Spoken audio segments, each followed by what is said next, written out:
Have you thought of going back to school? If you have, then you're not the only one.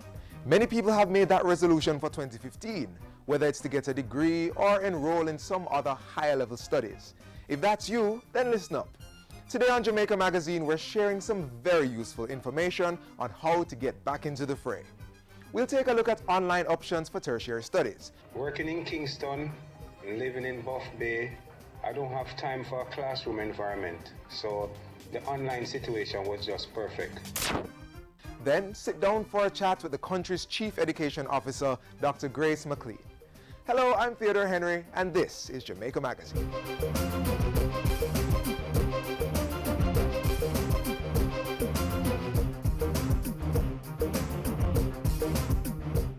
No, son.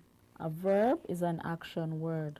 Parents need to become more involved in their children's education. Parents are the first and in many cases the most important teachers. Read with your children. Review their schoolwork. Visit their school. Tapping and rapping and slapping, I said. Nice! High five! Woo! A good education will never decay.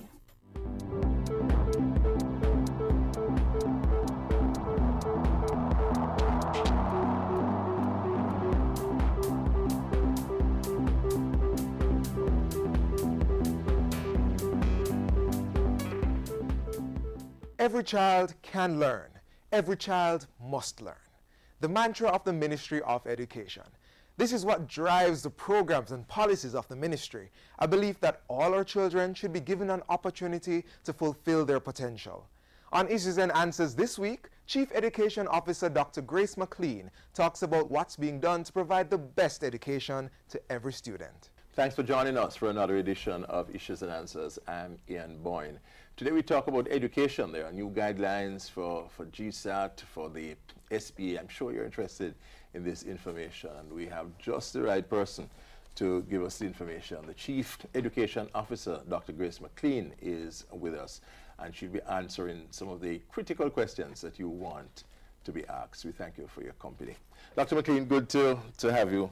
Thank you, sir, for having me on your program once again. The year. And I wish the same for you as well. Sir. GSAT, is it next Friday? That's the deadline for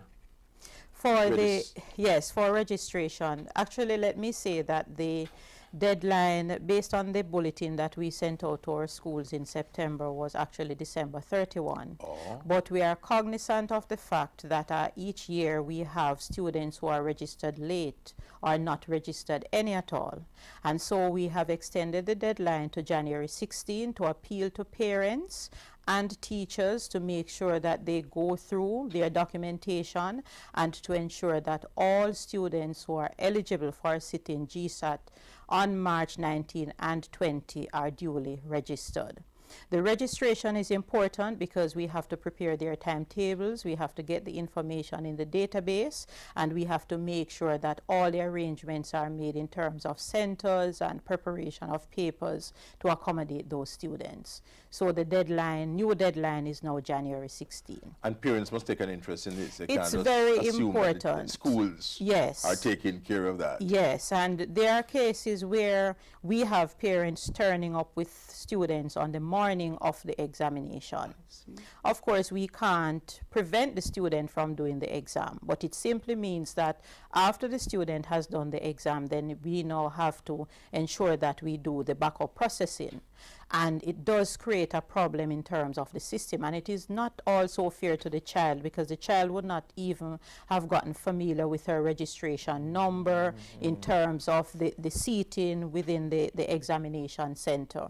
And so it's very important, especially for our parents, to make sure that the information is submitted to the schools and the schools to send in the information to the Ministry of Education for the students to be registered. Critical also is the matter of special accommodation. Yes. Those students that will need special attention Yes. during the exams. Yes, and we are talking here, sir, about our special needs population, which is a very, very important group to the Ministry of Education. But by special needs, you have a broader category Yes, than is normally. yes. When we speak about special assumed. needs, we are talking about those students who may have some kind of physical disability or intellectual disability, anything to do that is hampering their normal development. But it could also be just a language gap. It not a could disability. also be a language gap, and Somebody it who could speaks also Mandarin. be a case where the student is not really a Jamaican, but is Yes, now in Jamaica, that's right. and so the accommodation has to be special. Yes.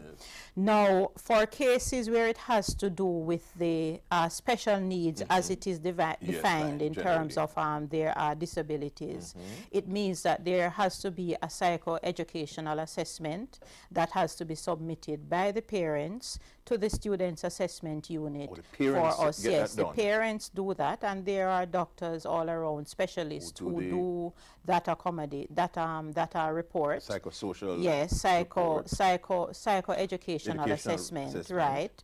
That report, when it comes in our special education unit, the team has to go through to identify the kind of need and to ensure that we identify what specifically that child will require for the exam. And so in some cases, if it is physical, let's say the child is unable to write, then there may be the need for the provision of a writer. Let's say the child has some challenges with his or her eyes. There may have to be the accommodation for the preparation of the papers in Braille and for support to be provided, and those take time to be prepared. It could also be, as you indicated before, that there is an interpretation. The child does not speak English. We have to identify the interpreters. Now, these persons have to be trained. They have to be trained in terms of what is expected. We have to make sure that the language is accurate, it is neutral, so that there is no misinterpretation in terms of words, so that the child is not disadvantaged. And so it takes us perhaps almost a month and a half to have everything in place to accommodate those students. Unfortunately, some parents wait until the week before the exams, then they come to the ministry to ask for this kind of support. When that is done, it creates challenges for the student getting a fair advantage for a very important exam of this So parents nature. should do this as soon as possible. Parents should do it as soon as possible, and sometimes parents are in denial about the kind of support that their children really require. need. And that is why it is important for them to consult their teachers and to get an assessment of how the child is progressing, and if there is need for the child to be assessed by a doctor, then that must be done so that we can adequately prepare for the child. So it's a very, very important point for parents and also our teachers to be aware and facilitate the process in terms of the registration And of those GSAT this year is students. March 19 and 20. 19 and 20. Thursday and Friday. We're Friday. talking about some critical matters to do with GSAT, and we're going to move on to SBA. So stick with us when we come back from our break.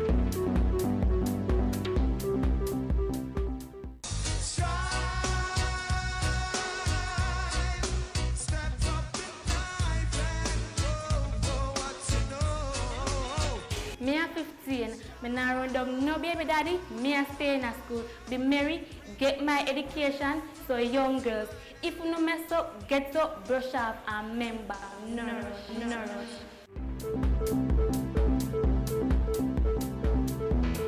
The Chief Education Officer, Dr. Grace McLean, is our guest talking to us about important issues relating to GSAT and later the SBA. The persons who take the GSAT now, unlike common entrance, only have one chance, right? Yes, they can only sit the Can't sit three assessment times. once. There is an age band. So, for example, for this year sitting 2015, students who fall between the age band of January 31, 2002 to December 31, 2004, which really, it's actually three three different years. So it means that parents can register the child. Once the child is over 10 years and 8 months, then the student can be registered. And what's the time again? January 31, 2002 to December 31, 2004. That is the band. So that's the band of students for 2015. Now, the uniqueness about this, Ian, is that if the child sits at 10 years and 8 months and did not get into his or her school of choice or did not do well, there is not another opportunity to sit. And so there is a facility in place for deferral, where if the student is registered, there is still an opportunity for the student to be deferred. And in that case, they write into the Ministry of Education, the Students Assessment Unit, and ask for that deferral. And we try to accommodate as close as possible to the exam up to the end of February. We try to accommodate those parents who want to defer their children. So that's very important that parents do understand that. Once a child, though, is at 2002, that child would be 13 for September to move into high school, then it means that the child has to. It's mandatory for the child to be registered. So after that period, if the child has not done the exam, then the child is not eligible to do GSAT anymore, unless it's a special needs child where we accommodate them for any other years based on the particular need. And so we have to place those children outside of the GSAT process in the high school. So parents must be realistic and rigorous. Yes. In assessing their children and their chances. Yes. And a way to do that, sir, is to follow up with their teachers, to review their children's continuous assessment scores, to assess, just to do preliminary testing where they can in terms of how the students are grasping the concepts, the science and the social studies concepts and the maths principles and so on, and make a determination. Each school has a profile of the students and they track their grades, especially when they get to grade 6. So you will see where there are some students who will start out with scores of 50%, and you see the gradual climbing week by week by week, and they do weekly assessments. So you see how the students are progressing. Check with the schools, check with the teachers, they can very, guide. Very important, they can provide that guidance. Yes, and as I have said before, exam is not a show. It is real because it determines our children's future. And so it's important that everything is in place for that child to be able to maximize his or her performance on the exam that is going to determine the high school that the child will be placed in. Let's talk about the SBA now and the changes with the SBA. Yeah, and I'm very sorry, but before, just half a minute on the changes to the social studies and science.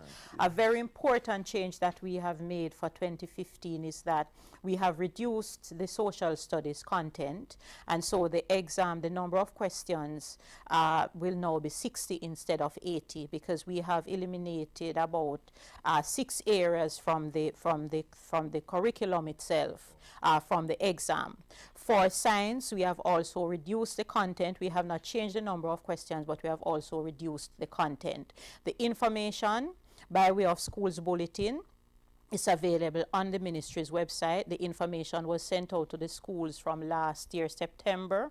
We have conducted workshops with our teachers, principals in the school, so they are already aware. But this is very important that parents understand, because sometimes parents and teachers feel that the more you teach and the more knowledge is, the better they will be on the exam. But let's remember that the revised primary curriculum is to not only to prepare them to sit the GSAT, but to prepare them for secondary level education. So that information is out there, and we will be having a follow-up discussion with our teachers and our principals to ensure that they narrow and focus within this period for the preparation of the students.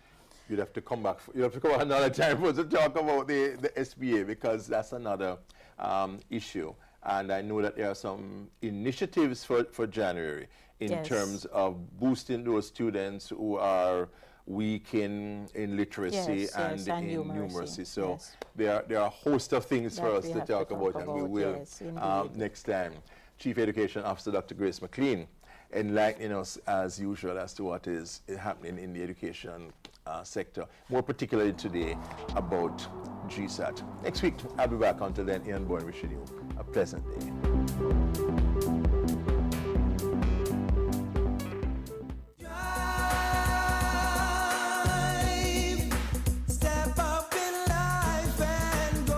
Hello everyone, I am Zondre Mohansi, OCR Associate Child Ambassador for Region 6, Clarendon and St. Catherine.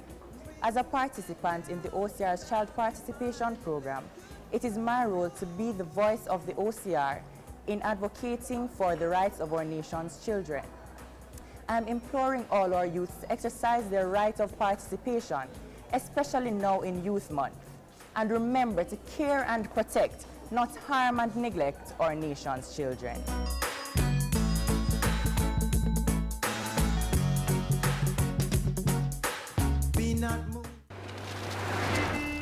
Driver, slow down and stop the reckless overtaking, no? You never hear so time is money. Easy, driver. Well, you mean must man and taxi driver drive so bad? Why him have to drive so hard? Me not gonna make you kill off me and me picnic them. One stop driver. Make her come off this bus. Me say stop. Me coming with you. The rest will not take chance when in the life.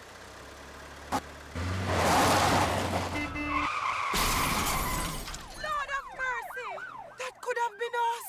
And look how we want the money. Passengers, your safety is in your hands. Say one-stop driver and get off if the driver is speeding, overtaking recklessly, and not obeying the rules of the road. Don't give away your life. It is too precious.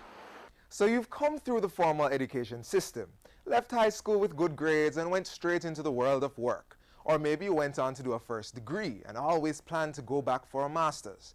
But then life happened.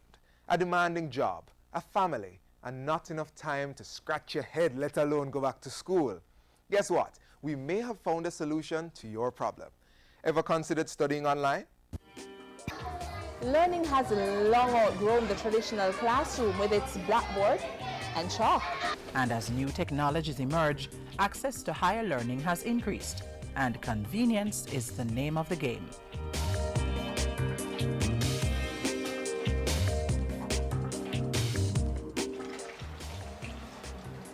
I wonder what time. Oh, we have class in 5 minutes. I better hurry so I can join them. Join them in time.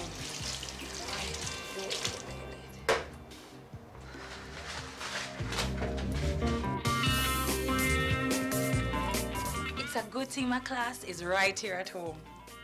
All I need is my laptop, internet connection, and I'm good to go. I can even take part in class and access all my lessons online. As simple as that. Technology integration to support education has been improving over the years, from the infant stage to the tertiary level. This has been more evident through what is known as the Open Campus, a more advanced form of distance or e-learning. It offers multimodal teaching and learning services through virtual and physical site locations globally, and all in the comfort of your personal environment. Everything is virtual. You can have your study time whenever time you please, midnight, whatever time. And the lecturers, you can interact with them, whether it be Skype, Illuminate. Through the use of information and communication technology, learning has become more web-based, supplementing the traditional setting for formal instruction.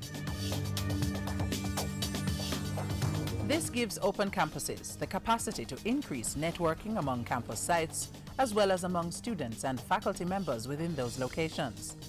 What we realize is that there is a need in our region to expand access to education, to tertiary education. So what we have done then is to utilize the technology to be able to bring that education to the community and to the people so that they can study from where they are. So instead of them coming to the education, we're bringing the education to them. Working in Kingston, living in Buff Bay, I don't have time for a classroom environment, so the online situation was just perfect. And participating in Web conferencing is another feature of open campuses, and through the use of special software, students and tutors are connected in synchronous sessions using the internet. But those who still opt for a classroom setting can come here. At the UWI, open campus conference rooms are fitted with microphones, so sessions can truly be interactive. Another convenience of the open campus is what is called streaming media. This is where course details in the form of videos are streamed through a computer network. This allows students to view videos or listen to audio anytime, anywhere. el membrete gordo. Our technology platform is based primarily on broadband in our sites, but students who live where they don't have broadband can also download their courses in a reasonable time, even with dial-up. A flexible open source platform called Moodle is used to develop the courses, which are then uploaded. Studying online has been widely adopted in the Caribbean, and for Jamaica, it's a welcomed option. The University of the West Indies has approximately 42 open campus locations across the region. 11 of them are located in Jamaica, and together they serve 16 countries in the English-speaking Caribbean. Such networking significantly reduces traveling costs, making tertiary education more accessible to more people.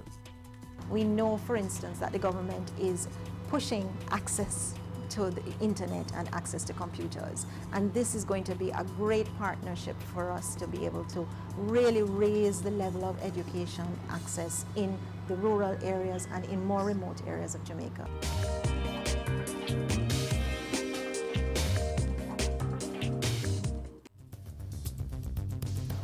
There is no vaccine for the chikungunya virus. If you've been infected, take paracetamol such as Panadol, Cetamol, and Tylenol to reduce pain and fever. Sleep under mosquito netting and get plenty of rest. Take showers or sponge baths in room temperature water to lower fever, especially in children, and drink lots of fluids to prevent dehydration. If your symptoms worsen, go and see a doctor. Do not take aspirin, as this could cause bleeding, and never use rubbing alcohol. To learn more, call 1-888-1-LOVE. That's 1-888-663-5683.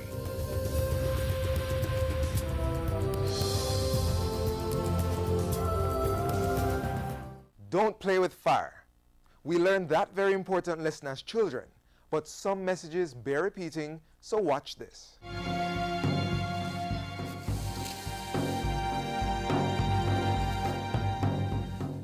We tell persons, don't leave the stove or the cooking unsupervised for over 10 minutes. Go and check momentarily. And don't send anybody under the age of 12 to go and check. Adults are going out to party and they are leaving the children at home, either by themselves or they are leaving them at home with elderly individuals. We want to encourage persons to desist from doing so. Don't leave children alone at home, or leave them with very elderly persons at home, because you'll find that the elderly persons sometimes cannot supervise the children properly. So if they are under 16, don't leave them alone at home. And if they are very old persons, don't leave them alone at home either. Somebody must be there with them. And don't get caught up in this thing that you're just leaving them to go by the shop to buy a phone card. Because we've seen cases where persons do that and then they stop and they talk with somebody, and a very short conversation becomes a long conversation, and before you know it, it results in either life being lost or lives being lost, and property as well. We encourage persons for additional information. If you think you're not sure about something, if you want to find out what's happening, the status of fire safety of your premises, your office, your workplace, call the Jamaica Fire Brigade. Speak to the fire station nearest to you and you can get additional information.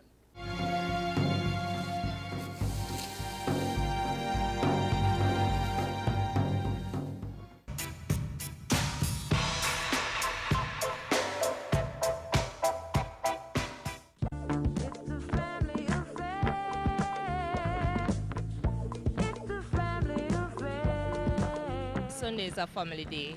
We like cook together, talk, share ideas, and help each other. We reason about things. I spend quality time with my family every day. It is very important because at the end of the day, you have children around you and you have to show them that, okay, this is the foundation, this is the way it's supposed to be. They keep the family together and in line, you know, and especially with the boys.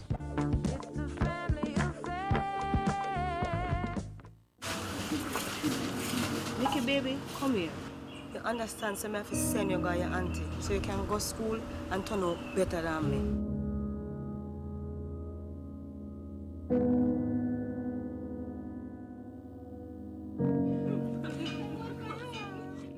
When I go be night time.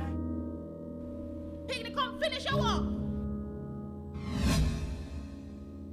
If you or anyone you know has been a victim of human trafficking, call 811 or 1-888-PROTECT. Be wise. Open your eyes. Spot them. Stop them. A message brought to you by the National Task Force Against Trafficking in Persons.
Of education are bitter, but the fruit is sweet.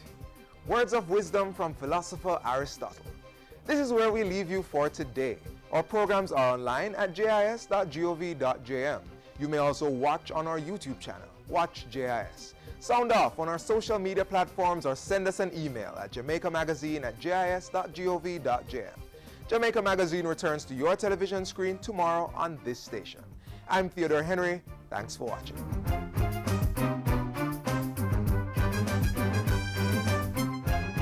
This has been a production of the Jamaica Information Service, the voice of Jamaica.